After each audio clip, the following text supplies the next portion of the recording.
rabbit hole today. Teach some people about Hinduism. Follow me.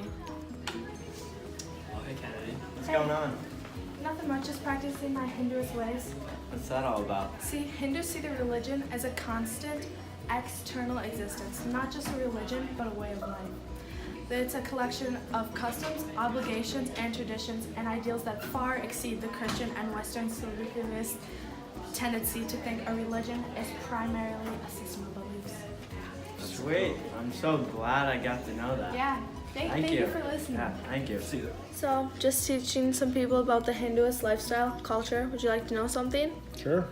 Did you know the Bhagavad Gita has been an exemplary text of the Hindu culture for centuries? The Sanskrit title has been known as Song of the Lord, which is a philosophical poem in the form of dialogue.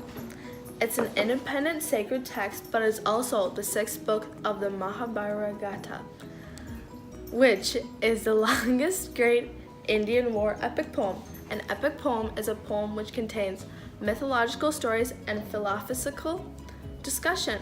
The Bhagavad Gita's structure is in the form of a dialogue between two characters.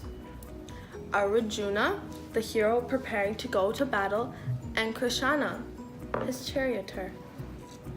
Yep, that's like their Bible, pretty much. Cool. Kind of like Christian, since we are Christian, we read the Bible. Thanks. Hi, thanks for joining me on the journey of learning more about Hinduism culture with me, Kennedy Hard. Today we're learning about rituals and customs. Hindu domestic lifestyle rites are called samaskara. The sacraments are designed to make a person ready and fit for the next phase of his or her lifestyle by removing sins. Historically, there's a lengthy array of sacraments, but now it has been reduced to only 16, most of which are bundled into the childhood phases. How I get ready and to move on to my next stage of life and remove my sins is to pray to Jesus. Come with me, I'll show you how we do it. Dear God, please forgive me for my sins, for I have sinned against your righteous ways. I'm so sorry. Please cleanse me of all the wrong that I have done. Love you, Jesus. Amen. So, continuing on with custom and rituals, we have three main rites: birth, marriage, and death. Starting with birth. Traditionally, birth rites include a parental rite for the prospective father to affect the child to be fair or dark, a learned son or daughter, and so on. This is called the impregnation rite. During pregnancy, there were other rites, but of course, the most important rite was at birth. And for marriage, marriage is the most important rite. Once a suitable spouse has been found for the son or daughter, the match must be approved by both sets of parents. The approval process may include hiring an astrologer to drop the couple's horoscopes. Once a mutual approval is achieved, the bride's family will pay dowry to the groom. The ceremony can proceed, and with most marriage ceremonies, their rites include prayers, songs, and other traditional things. Death. When a Hindu dies, the body is usually cremated. Cremation is chosen because the Hindu believe in reincarnation. Thus, the body is not required after death, only the soul. The body is bathed, wrapped in new cloth, and laid on a stretcher. And when they are cremated, their ashes are spread into a big body of water, most likely.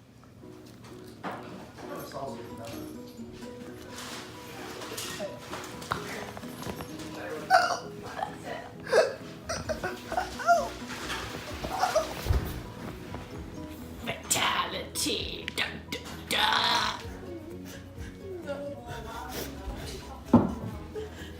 Why did you have to die on me from a marshmallow?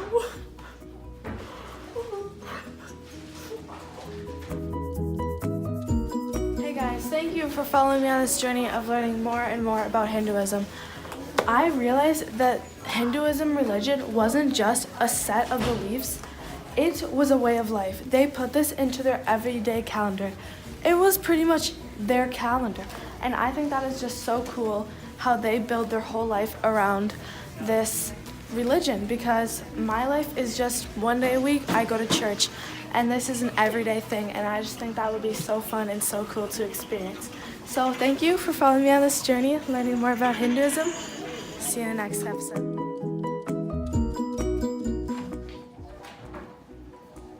Riley? Oh, hey, Miss Dawn, I didn't see you there. How are you doing today? Doing great. Oh, that's good.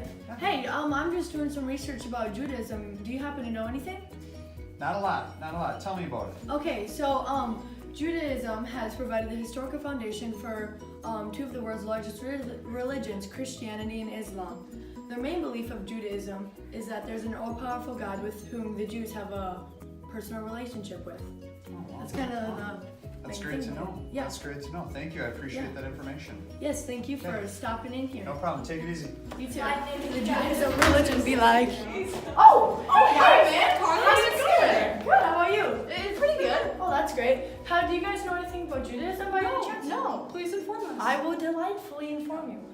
The Torah is the most important section of the Jewish Bible. It has 5 books in it, which Christians and Jews were both agreed that is written by Moses.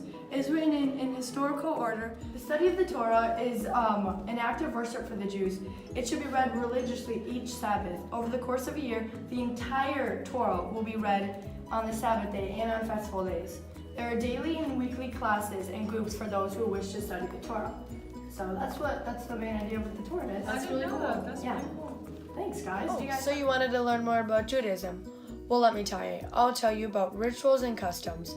Virtually everything a devout Jewish person does from the beginning to the end of his or her life is regulated by adherence to Jewish law and obedience to the will of God. Perhaps nowhere is this more evident than in the various rites, rituals, and customs of the faith.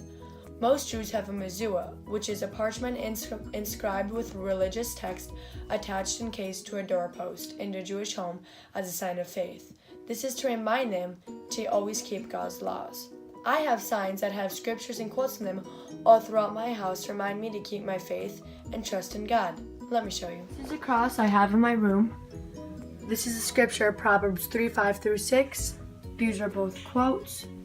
And this is also a scripture. We're going to be continuing on with rituals and customs. There are 3 main rites: birth, marriage, and death. We're first going to talk about birth.